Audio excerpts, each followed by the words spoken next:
What is going on, guys? So, today, why did Nikola end up going right literally from the aftermarket all the way up to its highest point today, which is almost 60%, right? And the reason is due to General Motors buying 11% in the company. And if you have over 10% in a company, you legally, due to the SEC rules, you have to not just announce it, but like you have to like let people know if when you buy and sell, even if it's like at that point 0.001%, you then have to let the public know in a sense, which is public record.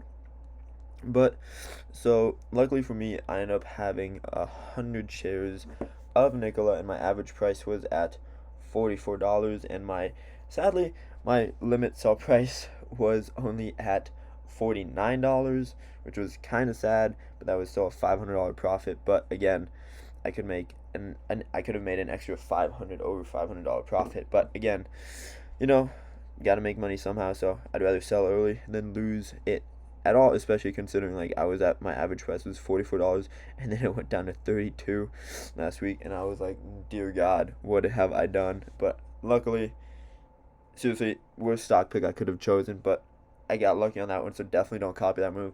But that's the thing about Nikola, it can literally go from $32 all the way up to almost $55, which is almost a 70% increase within the span of one day, right? The span of one day is what ended up happening.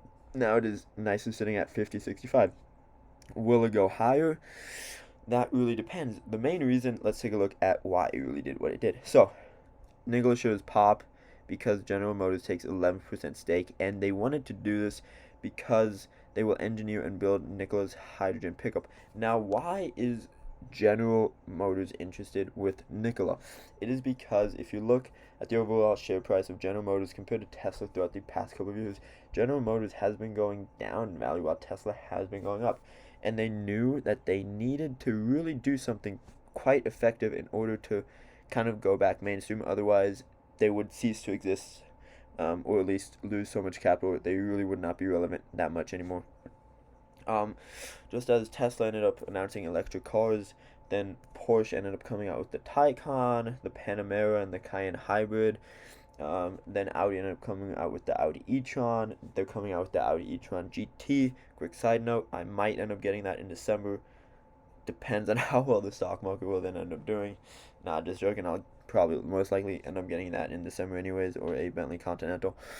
But either way, the point is they needed to come up with something as more and more car companies are coming out with the innovative technology. And sadly, that is not General Motors. It is Tesla and European car brands.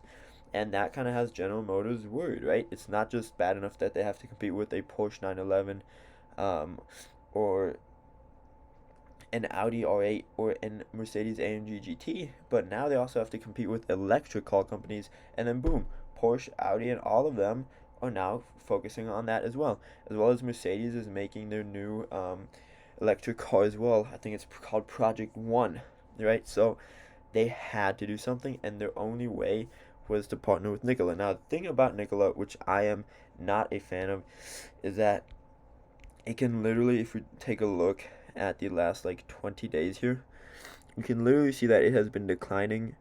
It ended up declining around 30%. And then from that point on, within the span of one day, it ended up shooting up almost 70%. That is the thing about Nikola, right? If it wouldn't have had this news, it most likely would not have had this high of a price impact. It might have even, it most likely actually would have continued down into below the 30 point mark, just like Tesla's been going down as well. So that is the thing about Nikola. If it didn't have news like this, it could not continue to go up. It is a pure speculation stock, especially because they don't even have a product. Tesla, I at least see Tesla cars driving. Nikola, I see sketches and pictures.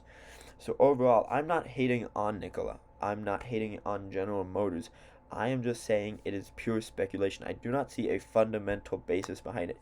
I'm also not saying Tesla is the greatest company for that either, because they are also a pure, not pure hype stock, but they are a lot of hype.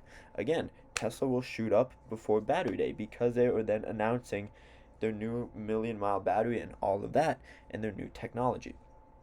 The only difference is that is then not complete, but Tesla at least has cars that I see physically driving on the road, and they have had profitable quarters now, which is good.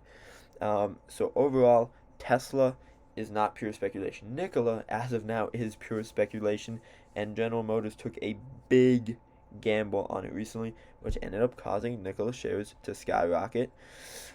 But overall, will it continue to go higher? I would say maximum, just based off of this news alone, it can continue to go up to, considering it is right now at the 50-65 mark, it can continue to go up to around, in my opinion, the $60 mark, which is close to another 15. It can go up another 15-20%, and then after that news, it will go back down unless they finally then end up coming up with something. So yes, throughout the next like 1 to 2 days, maybe the rest of this week, it can go up to 60%. From that point on, it will most likely go back down to this range of the mid to low 40 range.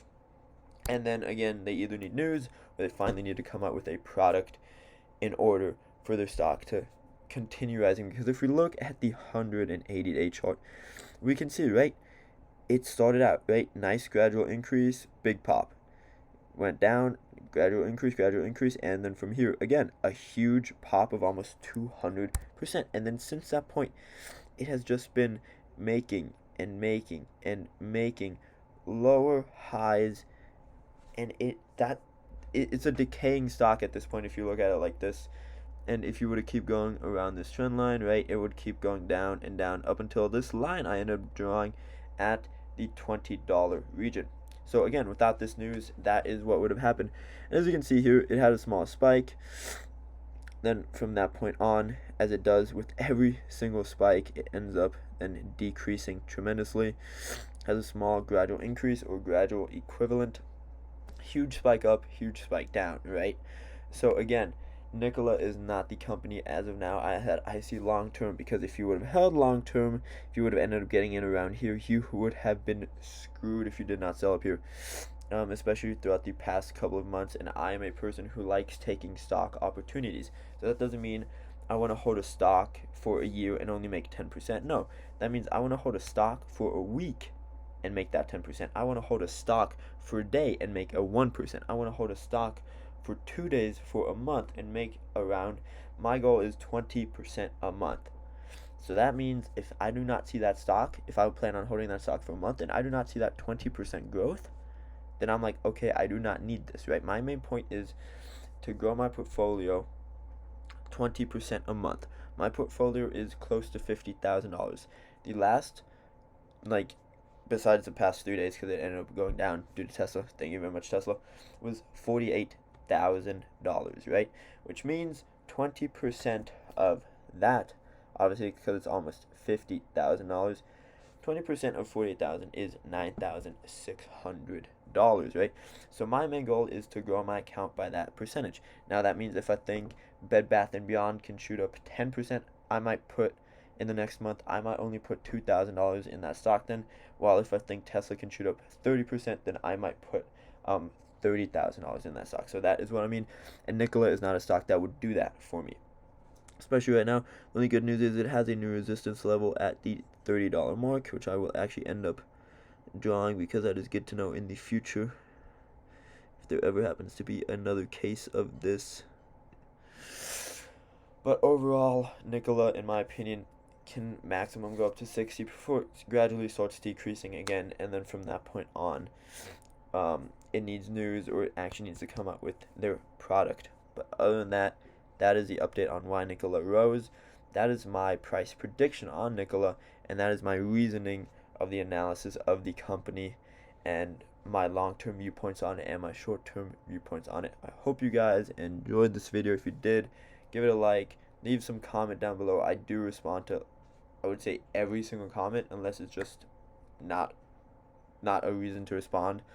But other than that, thank you guys so much for watching. Hope you enjoyed this video, and have a green week, hopefully. Thank you guys so much. Peace out.